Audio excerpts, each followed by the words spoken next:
Good morning, everybody. I hope you're all doing well and in great spirits. Today, I want to talk about three things to kind of paint a picture, if you will. This initially started out as a reaction or an opinion on the Bud Light LGBTQ controversy. And then it became a reaction to the Raza's reaction to it. And now it's become, I think, a bit of a lesson. Hopefully I can get through it in one try. This is like the 40th. So when the Bud Light LGBTQ controversy was peaking last week, something new this week, I saw a lot of conversations by segments of Raza. These segments of Raza I see as feeling marginalized from the greater society often. I know folks who have really nice homes, really nice cars, really nice jobs, careers in the trades, and yet feel uncomfortable going to certain establishments because, they feel like they don't fit in. Some are more mature than others in that they just say, I'm cool, but I would like to go, I just don't feel comfortable. Others will bash it. Oh, that's just foo-foo shit or whatever. They'll talk bad about it and then elevate what their world is. Now, I eat like this, man. I eat the real food over here. And really, they're missing out because depending on the establishment, a lot of care could have been put into every ingredient that goes into the meal. And so, works of art, even gastronomically, are being created. Yeah, I love food. And so you want to get a complete picture. My beef with government is that I would see them tell half truths, which is half a lie. An example would be that during a community-led process that was created through legislation to address air pollution in poor communities, one of the members of the community said, "Can we see, these sources of pollution back here during the tour you're going to give us to see the pollution in the community?" And the Sacramento Metropolitan Air District responded with, "Well, we have a really big bus that can't go on every street." That was true. It was a big bus and it couldn't navigate every street. But the streets that the community wanted to see, it could navigate those. Those streets, you could take a 747 and just drive it up and down all those streets and the wings would never touch anything. That's how big the streets are. Those streets are designed for the biggest heavy-duty trucks, 4 buses. And so the community never saw that pollution. Technically, it was a big bus and it couldn't go on every street. But that didn't apply to the streets that were asked about and requested to be seen and driven. So, back to Bud Light. the lesson here, just in case I forget later, is you got to know what questions to ask. So when they were told it can't drive on every street, okay, and they let it go. They should have said, well, are there streets that it can go down? And then once they were there, they would have seen that it can go down all of them. So you got to know what questions to ask. When the Bud Light issue came up, I saw conversations by these segments of Raza that pretty much amounted to, are you going to drink the cans with the pictures of a transgender person on it? Are you going to drink the rainbow cans? You going to buy that? Nah, I don't think I will, because I ain't down with that. And yeah, and sometimes a morality based on biblical principle is invoked. To that, I'll say this. And again, this is just, I'm painting a big picture. I've had a lot of Bible study, a lot. And if that is the metrics you're going to use to make your decision, because they could be secular and nothing to do with the Bible, and you can just have different reasons. But if they're based on biblical principle, to the best of my understanding, with lots of Bible study, that the only distinction between sins is sins against the Holy Spirit, which I don't think folks know what they are. At least that's what I've been taught. And everything else. And with everything else, I don't think God looks at it like, well, this guy just cheats on his taxes and his wife and his business partner, but at least he doesn't kick dogs,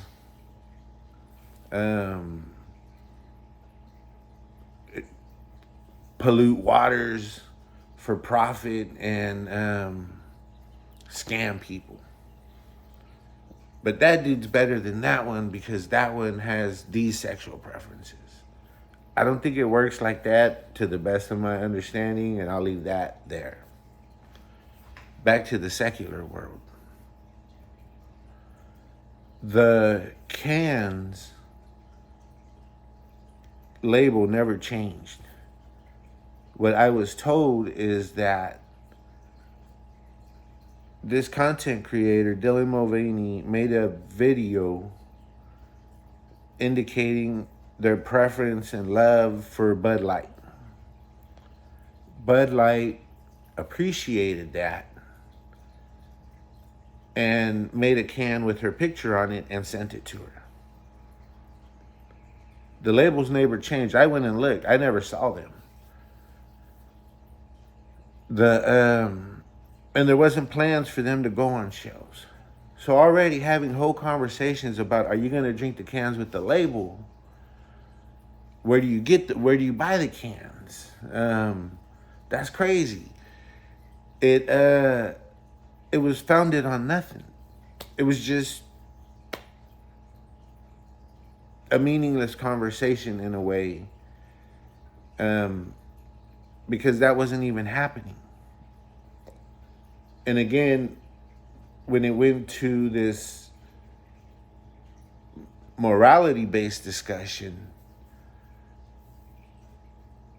there is some half-truths, or if folks are going to say, well, God doesn't like this, but then ignore that they themselves promote misogyny or adultery or criminality, and if not themselves, others who do, then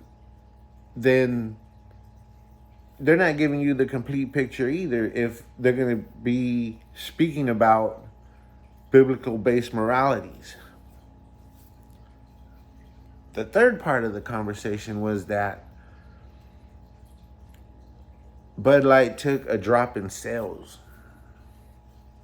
I think 17%, and pointed to that as, see, this was dumb.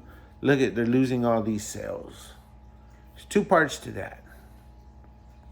The first part is that the stock on Wall Street is at a 52-year high. They do it like in yearly chunks. They'll give you the highs and the lows when you look at it. The floor and the ceiling. The floor was $44. So within the last year, their stock was at $44. Right now, I think it's at 65. When I saw the news, it was at 67. That was the high. I don't know if stock going up balances out profits going down.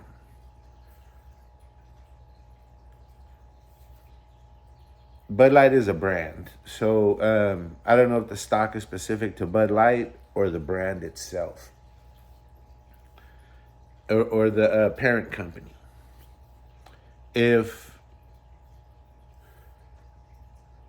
So I don't pretend to make decisions that people with a bunch of information that I don't have.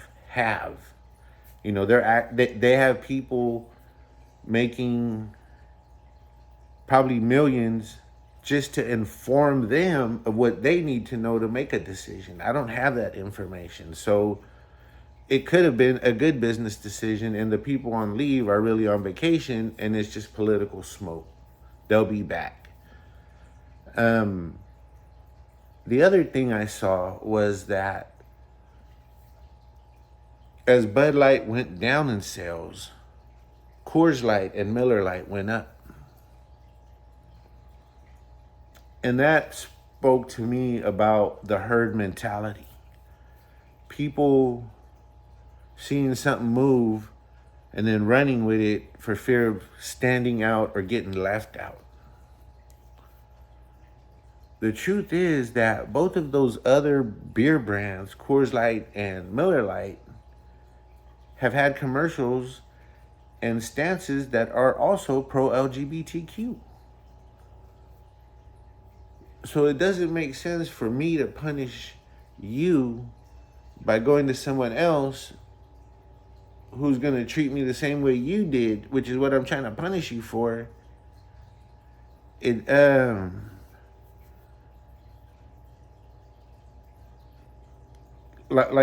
you really take a stand? Because I don't know. That just, actually, I don't even got to give an opinion on it. I'll just tell you that that's the case. You can form your own opinion about it.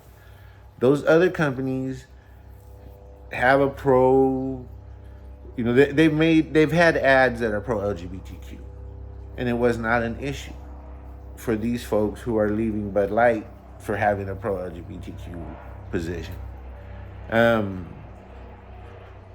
so that's the rest of the information that you weren't given. You could decide from a business perspective if it was a good idea or not. But it's going to take you some homework to figure out what the balance is as far as stocks and sales.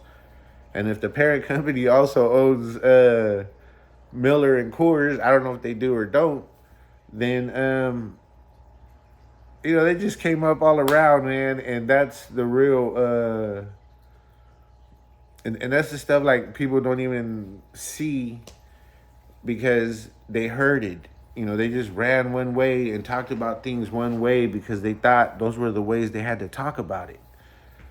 And I think the lesson here again is to know what questions to ask. So, okay, they took a loss in sales. What don't I know? What do I know? How is their stock doing because of this? What are the long-term predictions? A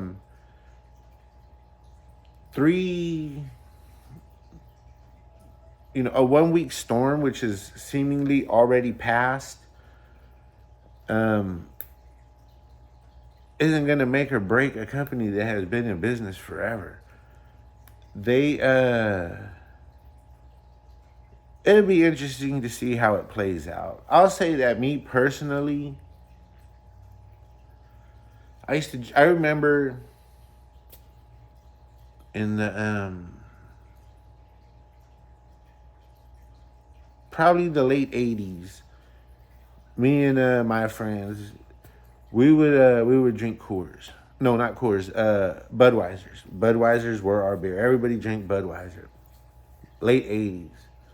Then around the '90s, people were either coming out of YA or jail, and they had a little bit more ethnocentric mentality being pushed, and so it became about Coronas. As we got a little bit older, Modelos I think were a little nicer, um, and so then as you got older, you made a little bit more. You graduated to Modelos, and so it was always these brands that were being programmed. Uh, well, I don't know. I mean, they weren't being programmed from society. It was kind of internal, where like just amongst us, that was kind of how I looked at it. I don't even know if everyone else looked at it like that, but that's kind of the stages I saw it go through. And so that's what I would drink. And then I do like Coors Light.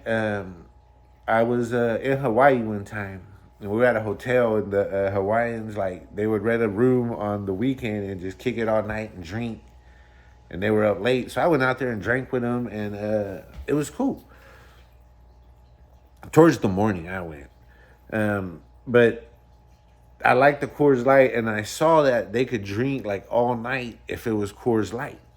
And I thought, oh, cool. I don't want to get drunk, but I want to drink and I want a beer taste. I'll have Coors Light. Fuck, maybe they'll put my picture on the Coors Light now for this free advertising.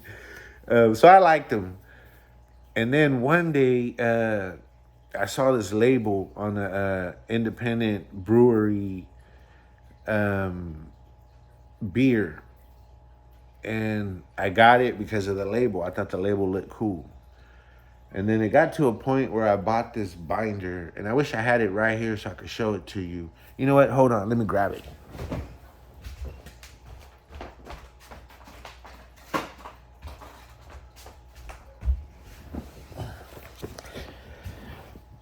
And so I bought them for the labels. Like that made that just the labels made me switch. I wasn't trying to be a beer connoisseur. I don't think I still am. I don't try to be. I just like beers that will hit me strong and not have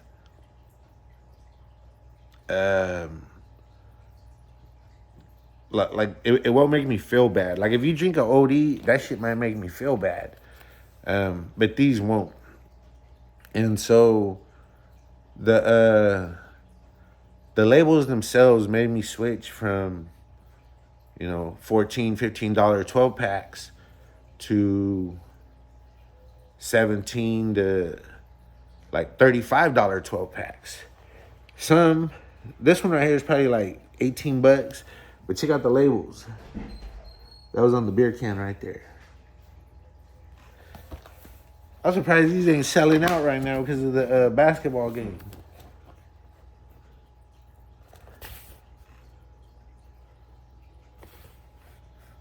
For the wrestling fans right there. Look, in support of the Mexican women of the revolution, Mexican Revolution, Las Soldaderas, a tribute. And so I bought them for like just the labels. I don't know if it was a good business idea or not. Like I said, I'm not a businessman like that. But don't get caught by the fun police. James Baldwin.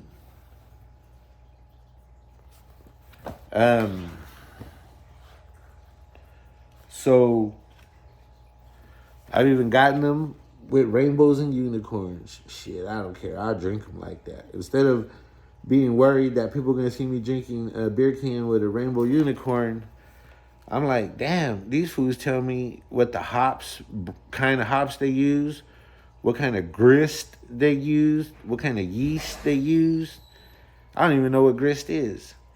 And brewed and canned in Hawthorne, California. 8% alcohol by volume, 1 pint.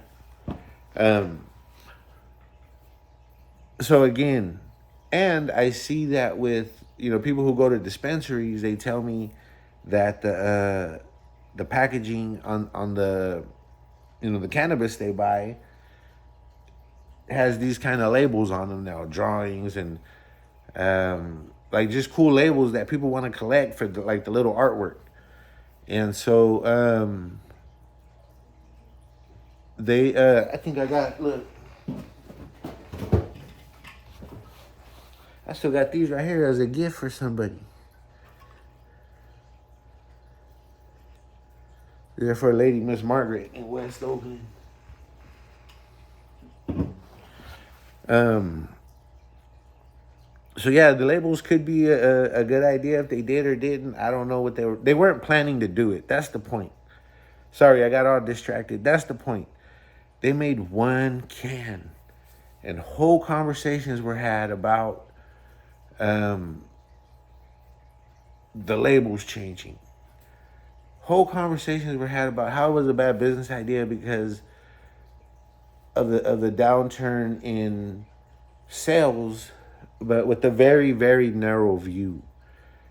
A wider view might say, hey, they all have the same parent company. They just came up off of this because it pushed people to go buy more of the other ones. I don't know. But even though, you know, the stock itself for the thing is at the 52-week high, so does that offset the thing? You got to know what questions to ask, because otherwise you're going to get these narrow views, and that's a disservice. And I think that where I see these conversations like this, there's this sense, again, of marginalization from kind of the greater society at large, and this sense of alienation, like, you know, that we're not part of that, we're not accepted there. And that is a lot of the rhetoric I hear. We're not accepted there. You know, we're not given props here. No one wants us. We got to all unite. And, you know, just yesterday, I might post this video to be funny. I made a video like looking through a fence. So there's a fence, a chain link fence. I'm on one side of it, and on the other side of it is the Sacramento, I don't know if it's Sacramento or statewide, but the Hispanic Chamber of Commerce. And there's like all these beautiful, you know, those little square cuttings that are kind of like lacy-like, the little flags, and all these tables with nice tablecloths. There's mariachis, there's a screen, a lot of money spent for the AV, audio and visual. You know, all the homeless were kicked out of the park. It was all chained off. And so, like, these were balling ass, probably some balling raza out there, and influential ones. And, you know, in the heart of the California's capital, on a beautiful day, you know, mariachis playing for them, big ass, beautiful audio visual screens, like at a concert. And I left when I left, it was just getting started. Like, they had lights. It was probably going to be a pretty cool little event. And so I feel like this segment of Raza feels excluded from that segment of Raza somehow. And so the rhetoric often goes to like the homeboys that would criticize stuff that they were just unfamiliar with because they felt like they weren't, and I'm not speaking for everybody, these are just my general views, that a lot of the beliefs about being marginalized become self-fulfilling prophecies, in part because people don't know what questions to ask. They're told something and they run with it. Oh, you're so smart. You're like the smartest, and wow. And they never ask questions. And the truth is, you know, maybe I got a whole new lesson, and this is the lesson. The truth is, you want to be smart, worry less about what to say or how to say it than what questions to ask. That's the lesson right there. You got to know what questions to ask if you really want to be smart. and in a room full of smart people, they'll recognize that. And they'll also recognize if you're not smart and you're asking a question to appear smart. If you ask a question like, "Ooh, watch this! I'm about to ask a question that no one thought about." Watch how I'm gonna. That shit fucks you up, man. Just be genuine.